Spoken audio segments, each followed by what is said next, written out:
Actress Liram Tetwa shows us how the Gautrain has been of benefit to her as she is constantly on the move. I'm a girl on the move. The Gautrain helps me get from A to B very quickly. I have my call time in an hour. In Johannesburg, let's go. Now, because I live in Pretoria, but I work in Johannesburg, the Gautrain has made my life a whole lot easier.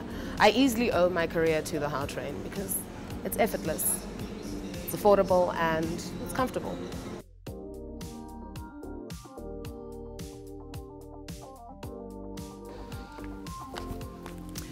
From Pretoria to Johannesburg in the blink of an eye, all thanks to Gautrain. I've made it to set 10 minutes early. I'm gonna go shoot.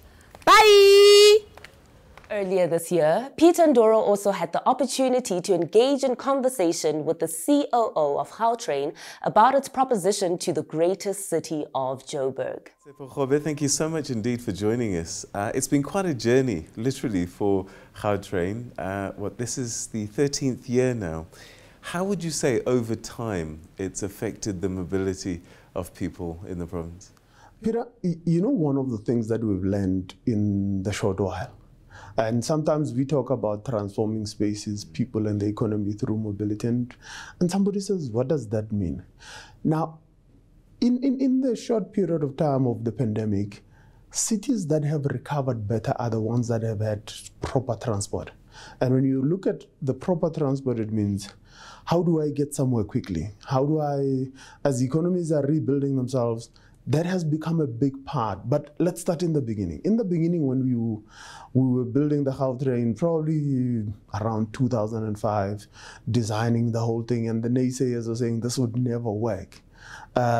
We said it will work, and it will work in such a way that it will change the manner in which you commute, you travel everywhere else.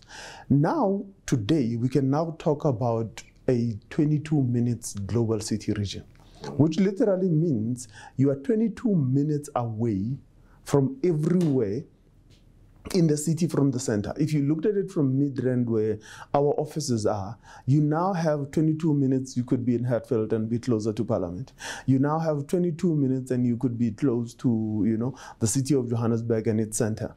You are now 22 minutes from there to the airport, literally. And that changes everything, because if you are able to, can predict your life through knowing how you're going to move through the day, that becomes magical. Has there been a take-up over time? You know, I think initially people were curious, some people went on it, and then COVID happened, of course, and then post-COVID, where are we in terms of occupancy and usage? So last week, for the first time since COVID, when we had zero ridership in that first month, we hit 33,000 riders a day. That comes up to about 66% of our pre-COVID times. Now, let's put it in context. Globally, all rail companies have recovered late. They are always lagging 30 to 40% behind any form of transit. And we are seeing that, and we've experienced that, but the green shoots are there. We are seeing and it's been a quite an incredible ramp up. Over a 3-week period, we've gone from where we were sort of floundering around the 25 mark to where now we've gone up to 33,000 unique riders a day. And we are expecting it to go to 35 and probably to 38 in the coming week. So the economy of Gauteng and the economy of Johannesburg is open again. So there was an issue about pricing, and where are we with that? Do you think what we're paying now is affordable, especially when you compare it to other parts of the world? It is affordable when you think about it. So let's look at the airport service, because the airport service is always the one thing that everybody brings it up. And it's about $10. In its true terms, when you look over it in its true terms. Now, that in itself compared to other, in actual fact, when we compared ourselves to other APSs, airport passenger services, we were actually 10th or 11th in terms of pricing. which is like further back in the numbers. Now, in terms of pricing, we always say you got to look at the entire transport mix. The challenge at the current moment is that the transport mix, and we're talking about the transport mix, we're talking about how trains, buses, general metro, and if there are light rail systems, they combine together to form a mix that allows different types of riders to get around the city. Now, we had earmarked the Gautrain to be for a particular level of rider and to be able to enable that person who's a business person who values their time to be able to go somewhere. And when talking about somebody who values their time to get somewhere, therefore, is that person, their worry is not whether or not I pay so much. It's about them being able to. Now, the question has to be asked, do we remain with the same pricing strategy? And in essence, what we've done a study, and which shows clearly that we need to be able to look at that strategy and look at it differently. And what it has brought up is that there are areas of the province where we need to have differentiated pricing. And that differentiated pricing, we have looked at it from different forms. We have a boarding fare. Do we cut the boarding fare in half and then cut the price per kilometer in half also? And the one that is coming up is keeping the boarding fare as it is and then allowing a lower price per kilometer. But that would be areas that are very particular. It's areas that have been demarcated by states, say, as being, below a particular, LSM. Right. And we are keen on getting on with that pricing strategy to be able to bring on more people onto the system as such. One of the other brilliant ideas that have come up recently was that, well, the whole of this province has got government buildings littered all over the place.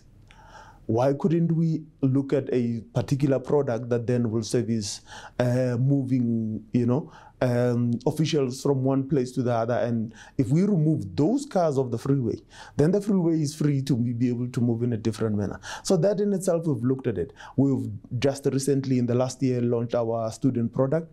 You might have seen the product talking about riding with the G.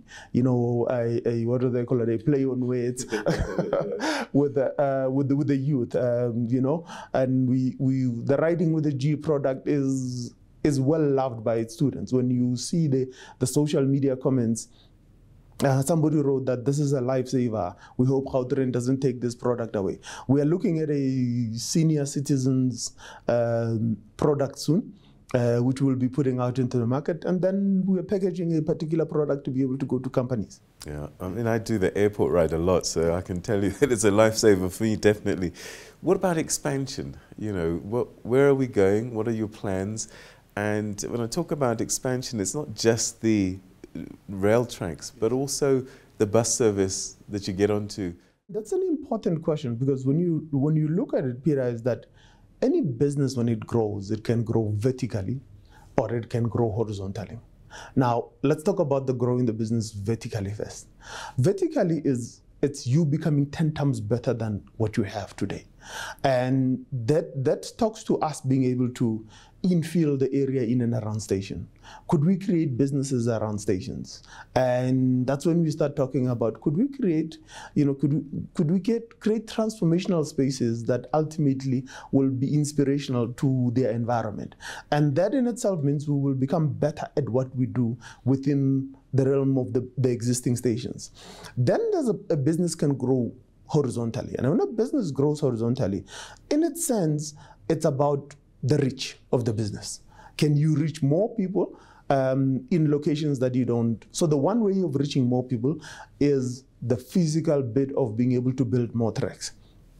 But in the meantime, while the studies are being finalized and the approvals are being given, we have a very strong strategy of making sure that our distribution and feeder services actually reach more areas than we do now.